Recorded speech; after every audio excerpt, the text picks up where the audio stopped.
Hello and welcome back to Rage Gaming in Diablo 4. My name is Hollow and I main a Necromancer. It's pretty safe to say Necromancer's a bit weird. There's a lot of calls for Blizzard to fix this class or that it needs to be fully reworked. Which is funny because I actually think right now Necromancer is easily up there as one of the strongest classes. It has insane clear times for Uber Lilith. It's completed tier 100s with multiple of its meta builds. It's quite strong. However, we're also not going to pretend it isn't one of the more frustrating and confusing classes to play at the same time. It's hilariously slow compared to other classes. Minion Necromancer, need I say more? It's a mess. And it also has a lot of completely unused skills, even ultimates, and its Paragon has its own problems. I would love to see some changes to the class and make it, more fun to play, to fit the Necromancer concept better, and address some of the issues. I have a bunch of suggestions I want to talk about today, but before I do, I also want to say this. I'm not a dev. I don't know how you implement these ideas. I also don't think these ideas are 100% the way to fix Necromancer, but I do think it's an important discussion. Talking and ideas, they lead to solutions, and in general, it's just fun to talk about it. So let's begin. First up, I want to talk about mechanical issues I think the class has and some potential solutions for that. Movement is Necromancer's biggest weakness. It is the slowest class, and no matter how strong it is, that makes playing it an awkward experience, while every other class flies around at high speed one way or another. A new mechanic then could resolve this issue. A popular concept in that regard is some kind of ghost form for movement. How that's triggered or how it works, there's a lot of ways you could swing that, but ultimately it just needs to provide some kind of movement benefit that is regular enough to compare to, say, the Mage Teleport, Rogue Dashes or passive movement speed, Barbarian Sprint Shout, the mega fast Wolf Druid. It doesn't even need to be the same speed as those, it could even still stay the slowest class. We need a way to up our pace regularly as part of the class's toolkit. As for how it's triggered, I think passively is the way to go, meaning it should benefit the whole class, not like one build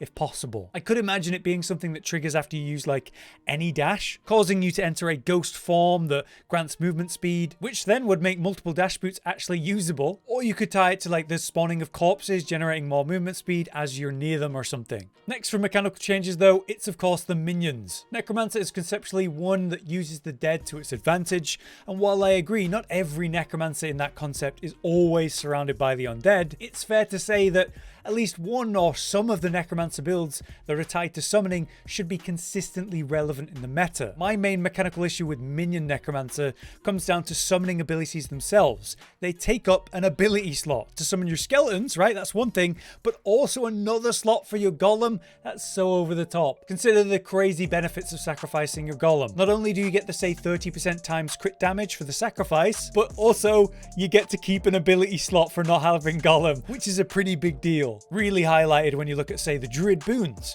who are able to get the same 30% times critical strike damage increase without sacrificing anything, where we're giving up an ability slot and the passive, or we're giving up Golem itself. My suggested mechanical change would be to, say, remove minion summoning as an ability on your bars. Give Necromancers an extra keybind for the minions specifically, like a 7 skill slot that you can only use on summoning. Maybe you take the Golem and Skeleton ability and merge that into one. Maybe the Golem summon shouldn't be a thing and it's permanently out as a Necromancer. There are different ways you can deal with this, of course. There are going to be downsides, but we need some kind of solution. Third for mechanical changes is also tied to minions. It's their key passive, Callan's Edict. They actually addressed this extremely bad key passive back in the 1.0.3 patch, but in the wrong way in my opinion. Basically, it's up to a 30% attack speed for your minions buff if you have 7 or more active and you've not taken damage for 2 seconds. They've buffed it because it used to be 3 seconds. That's 0 damage taken for this to work. How does that even make sense? Any damage and the buff will drop.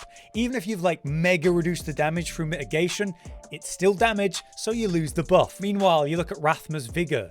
This gains stacks until 12 per time that you're healthy, meaning 80% health or higher. So if you do take a hit, it still works, and it's easy to maintain through healing, shields, fortify, and other damage reduction options. Meanwhile, how do you stop any damage? Well, I guess iframes, and that's the only way, completely stopping damage. But you just get hit by like a random tick all the time. It's part of the game. Even then, is 30% attack speed that good for your minions when you've got things like Shadow Blight that's going to give way more damage for the current best minion builds? Well, no, of course not. Maybe just do what you do with Rathma's Vigor, have it trigger after being healthy for a period of time, or something else.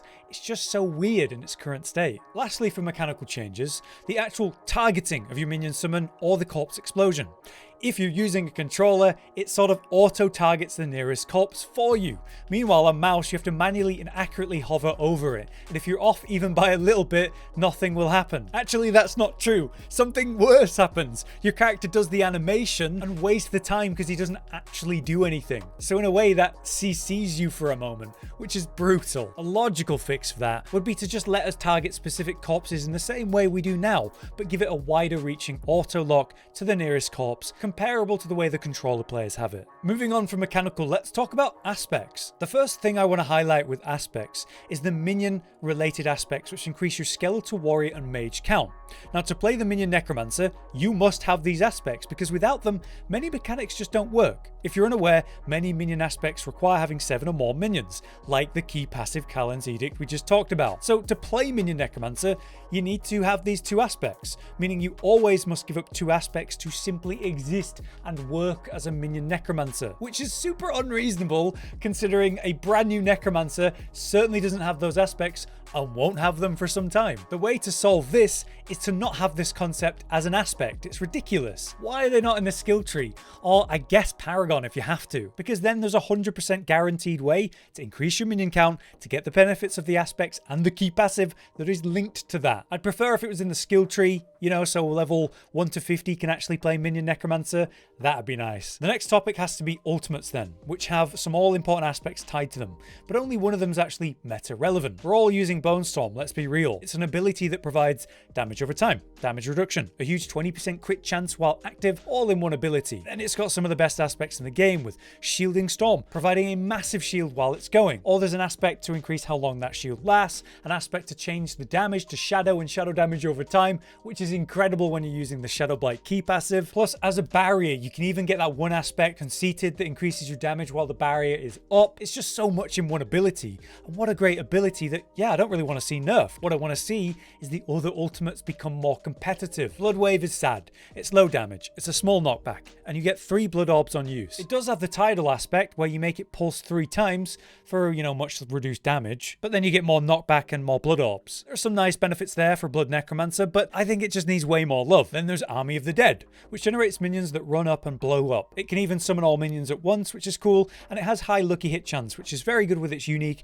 the Ring of Men Down, which is tied to lucky hit when it causes your minions to explode damage too. The Army ultimate also has an aspect that means your minions become mega tanky while it's going and have high attack speed during that. They even buffed the Army ultimate itself to have a smaller cooldown and be better overall. So it's actually quite close to being good, but again, compared to the all-powerful Bone Storm, it's still just not as good. You're losing your only consistent damage mitigation to not use Bone Storm, since, you know, Blood Mist CCs you while you're in it. How would I then improve Army in the wave? I guess I'd just give them more benefits, like add some damage reductions for the players to both, some useful benefits like resource gen, attack speed, vulnerability damage, something like that. Give us a reason to use them because you enhance them in a relevant way. They need to compete with Bone Storm, and right now they just don't. What about uniques? There's one that I find super underwhelming right now, and that's Death Speaker's Pendant. Basically, it causes a smaller blood surge around minions as you cast your own, which in concept is really cool, but the way the meta version of Blood Surge works is with the enhancement that causes it to generate stacks. Once you reach 5 stacks, you get a guaranteed overpower. The unique doesn't help you generate those stacks, which is such a shame. If it interacted with that passive, it could be super good for both blood builds and minion builds. Imagine if it generated a stack for you when you land yours and your minions also pulse on an enemy. That means you would get 2 instead of 1 every time you press it, getting you to that overpower faster, which would be huge. And also, there's a very high chance we're getting a new unique on July 18th as announced by Blizzard. Specifically, they've said there's going to be 6 new uniques in that patch. So what I imagine is there's going to be 1 for each of the 5 classes, and then maybe 1 new universal one. So yeah, 1 new unique for Necromancer. What could that be? What would be a good idea that's lacking for the class right now? For me, I don't know if I have like a great answer. I guess there's not truly a unique for all of the cores. Like Blight and Bloodlance both don't seem to have one. Imagine a Bloodlance unique. Maybe it could fire off like a free Bloodlance regularly, helping you build up to the guaranteed overpower faster, while also generating more potential for the lance aspects to trigger. One of them increases your damage to the main lance target based on how many lance targets there are nearby, while the other one has a chance to spawn more Bloodlances at a really bad chance if you lance an already lanced enemy. Maybe a unique that's spawning more lances means both of those aspects have a lot more potential. It's not exactly the most exciting idea, but to be honest, I think Bloodlands still needs more love. And lastly, you know, there's one topic I just want to quickly talk about. For a bit, I was saying Necromancer has no mobility and no survivability, but I think I've been wrong about that. It's true they struggle with mobility, and perhaps it's true they would benefit from more defensive options, but I do think we have good options now. Clearly, in Bone Storm, there's a ton of survivability options with that, with both its shield and the damage reduction specifically. But then you have Blood Mist, with actual iframes that are incredible for avoiding 100% dead situations.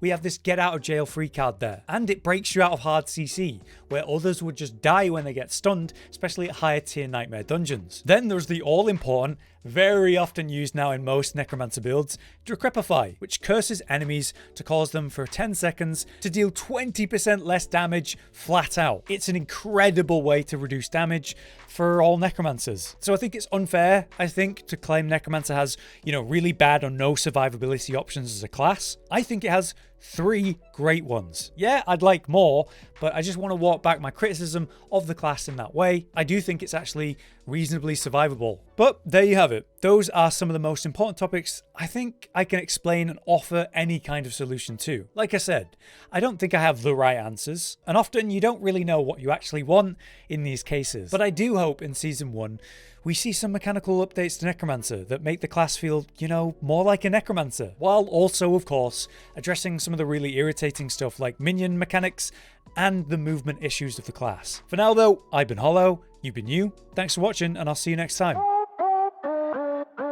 Josh, Cotton, and Hollow with the videos, dropping the humor like a hammer on your tippy toes, bringing entertainment on a daily arrangement to take our insanity and turn it into entertainment. Yes, I said entertainment twice, to reiterate that it is nice to look into your faces on a mostly daily basis when you let us in your homes to make the whole world a stage. Goodbye.